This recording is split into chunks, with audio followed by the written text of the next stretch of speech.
ಆಗಿದೆ ಅಂತೇಳಿ ಭಗವಂತನ ಇಚ್ಛೆ ಆಗಿರೋ ಕಾರಣ ನಾವೆಲ್ಲರೂ ಕೂಡ ಇಲ್ಲಿ ಸೇರಿದ್ದೀವಿ. ಸ್ನೇಹಿತರೆ, ಇವತ್ತು ಈ BSR ಕಾಂಗ್ರೆಸ್ ಪಕ್ಷ ಕರ್ನಾಟಕ ರಾಜ್ಯದಲ್ಲಿ ಒಂದು ಹೊಸ ಪ್ರಾದೇಶಿಕ ಪಕ್ಷವಾಗಿ ನಮ್ಮೆಲ್ಲರ ಆಸೆ ಇಡೀ ಕರ್ನಾಟಕ ರಾಜ್ಯದಲ್ಲಿದ್ದಂತ ಸಮಸ್ಯೆಗಳನ್ನು ಇಡೀ ಕರ್ನಾಟಕ ರಾಜ್ಯವನ್ನು ಸಮಗ್ರ ಅಭಿವೃದ್ಧಿ ಆಗಬೇಕು ಅನ್ನೋ ಉದ್ದೇಶದಿಂದ ಏನು BSR ಕಾಂಗ್ರೆಸ್ ಪಕ್ಷ ಕಳೆದ 8 ತಿಂಗಳ ನಂತರ ಕಳೆದ 8 ತಿಂಗಳಲ್ಲಿ ನಾವೇನು BSR ಕಾಂಗ್ರೆಸ್ ಪಕ್ಷವನ್ನು ಕಟ್ಟಿದೀವೋ, ಏನು BSR ಕಾಂಗ್ರೆಸ್ ಪಕ್ಷದ ಮೂಲಕ ನಾವೇನು ಹೋರಾಟಗಳನ್ನು ಮಾಡಿಕೊಂತ ಬರ್ತಾ ಇದೀವೋ, ಇವತ್ತು ಬಹಳಷ್ಟು ಮಂದಿ ನಾಯಕರು ಬೆಂಗಳೂರಲ್ಲಿ ಕುಂತ ಕಾಂಗ್ರೆಸ್ ನಾಯಕರು, ಬೆಂಗಳೂರಲ್ಲಿ ಕುಂತ ಬಿಜೆಪಿ ನಾಯಕರು, ದೆಹಲಿಯಲ್ಲಿ ಇದ್ದಂತ ಹೈಕಮಾಂಡ್ಗಳು ಅವರೆಲ್ಲರೂ ಕೂಡ ಇವತ್ತು BSR ಕಾಂಗ್ರೆಸ್ ಪಕ್ಷ ಎಲ್ಲೆಲ್ಲಿ ಹೋಗ್ತಾ ಇದೆ ಅಂದ್ರೆಗಿನ ಅಲ್ಲಿ ದೆಹಲಿಯಲ್ಲಿದ್ದಂತ ನಾಯಕರು ನಡಗ್ತಾ ಇದ್ದಾರ, ಬೆಂಗಳೂರಲ್ಲಿ ಕುಂತ ನಾಯಕರು ಜ್ವರ ಬಂದಿದೆ ಅವರೆಲ್ಲರೂ ಕೂಡ.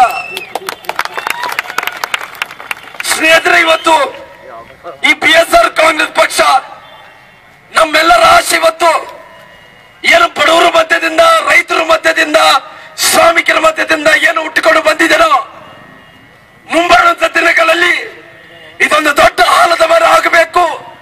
ಇಡೀ ಕರ್ನಾಟಕ ರಾಜ್ಯದಲ್ಲಿದ್ದಂತ ಎಲ್ಲ ಜನಾಂಗದವರಿಗೆ ಒಂದು ದೊಡ್ಡ ಆಲದ ಮರ ಆಗಿ ನೆರಳು ಕೊಡುವಂತ ಕೆಲಸ ಆಗಬೇಕನ್ನೋ ಉದ್ದೇಶದಿಂದನೇ ಇವತ್ತು BSR ಕಾಂಗ್ರೆಸ್ ಪಕ್ಷವನ್ನು ನಾವು ಕಟ್ಟಿದ್ದೇವೆ. ನಮ್ಮ ಪಕ್ಷ ಇವತ್ತು ಅಸ್ತಿತ್ವಕ್ಕೆ ಬಂದ ಮೊದಲನೇ ದಿನದ ಇವತ್ತವರೆಗೂ ಕೂಡ ಹಲವಾರು ಹೋರಾಟಗಳನ್ನು ಮಾಡ್ಕೊಂತ ಬರ್ತಾನೆ ಇದೀವಿ. ತಾವೆಲ್ಲರೂ ಕೂಡ ನೋಡಿರ್ಬೋದು, ಈ BSR ಕಾಂಗ್ರೆಸ್ ಪಕ್ಷ ಯಾವತ್ತು ಅಸ್ತಿತ್ವಕ್ಕೆ ಬಂದಿದ್ದೇನೋ ಇವತ್ತುವರೆಗೂ ಕೂಡ ಹಲವಾರು ಹೋರಾಟಗಳನ್ನು ಮಾಡ್ಕೊಂತ ಬಂದಿದ್ದೀವಿ. ಕರ್ನಾಟಕ ರಾಜ್ಯದಲ್ಲಿ 146 ತಾಲೂಕುಗಳಲ್ಲಿ ಬರಗಾಲ ಬಂದಂತ ಸಂದರ್ಭದಲ್ಲಿ, ರೈತರಿಗೆ ಮಳೆ ಇಲ್ಲ, ಬೆಳೆ ಇಲ್ಲ ಅಂತ ಸಂದರ್ಭದಲ್ಲಿ ರೈತರೆಲ್ಲರೂ ಕೂಡ ಬೇರೆ ಕಡೆ ವಲಸೆ ಹೋಗ್ತಾ ಇದ್ರು. ಜಾನುವಾರುಗಳಿಗೆ ಮೇವಿಲ್ಲಂತೆ ಕಸಾಯಿಖಾನೆ ಪಾಲಾಗ್ತಿದ್ವು. ಒಬ್ಬೊಬ್ಬ ತಂಗಿ ನೀರು ಬೇಕಂದ್ರೆ ಕಿಲೋಮೀಟರ್ ಗಟ್ಟಲೆ ನೀರು ತರಕ್ ಹೋಗ್ತಿದ್ಲು. ಈ ಬರಗಾಲ ಬಂದಂತ ಸಂದರ್ಭದಲ್ಲಿ ಕೇಂದ್ರ ಸರ್ಕಾರ ಆಗಿರ್ಬೋದು, ರಾಜ್ಯ ಸರ್ಕಾರ ಆಗಿರ್ಬೋದು, ಜನರಿಗೆ ಧೈರ್ಯ ತುಂಬಂತ ಕೆಲಸ ಮಾಡಲಿಲ್ಲ.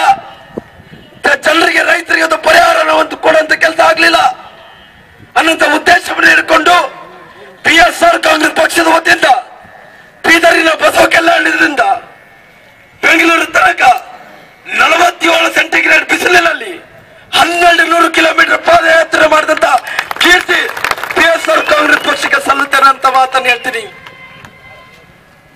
ಇವತ್ತು ಬಡವರಿಗೋಸ್ಕರವಾಗಿ, ರೈತರಿಗೋಸ್ಕರವಾಗಿ, ಇವತ್ತು ನೇಕಾರಕ್ಕೋಸ್ಕರವಾಗಿ, ಇವತ್ತು ಶೋಷಿತ ಜನರ ಪರವಾಗಿ ಅಂದು ಬಸವಣ್ಣ 12ನೇ ಶತಮಾನದಲ್ಲಿ ಏನನ್ನು ಕನಸನ್ನು ಕಂಡಿದ್ರು ಆ ಕನಸನ್ನು ನೆನಸು ಮಾಡಬೇಕು.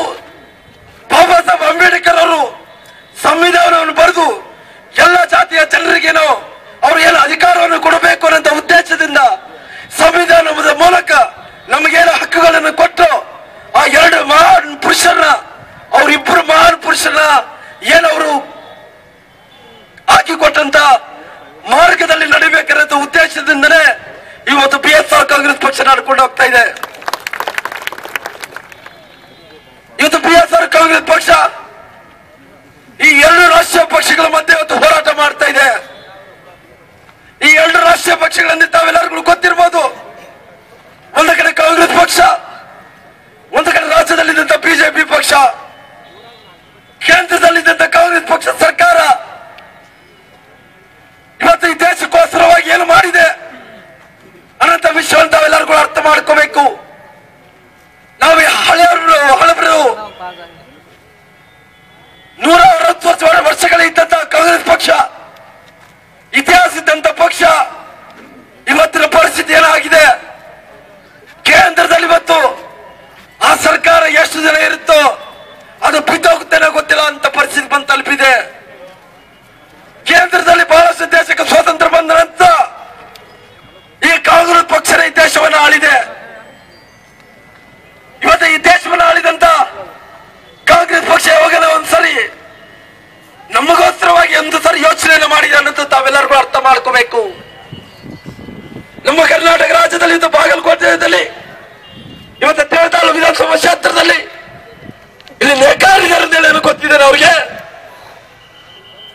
ನಂತರ ಇವತ್ತು ಬಾಗಲಕೋಟೆ ಜಿಲ್ಲೆಯಲ್ಲಿ, ಬಿಜಾಪುರ ಜಿಲ್ಲೆಯಲ್ಲಿ, ಈ ಅವಳಿ ಜಿಲ್ಲೆಗಳಲ್ಲಿ ಇಲ್ಲಿ ಪಂಚ ನದಿಗಳು ಐದು ನದಿಗಳು ಹರಿತಾ ಇದ್ದಾವೆ ಅಂತ ಗೊತ್ತಿದ್ದೇನೆ ಅವರಿಗೆ. ಒಂದು ಕಡೆ ತುಂಗಭ, ಒಂದು ಕಡೆ ಭೀಮಾ ನದಿ ಹರಿತಾ ಇದೆ, ಒಂದು ಕಡೆ ಕೃಷ್ಣಾ ನದಿ ಹರಿತಾ ಇದೆ, ಒಂದು ಕಡೆ ಘಟಪ್ರಭಾ ಹರಿತಾ ಇದೆ, ಒಂದು ಕಡೆ ಮಲಪ್ರಭಾ ನದಿ ಹರಿತಾ ಇದೆ.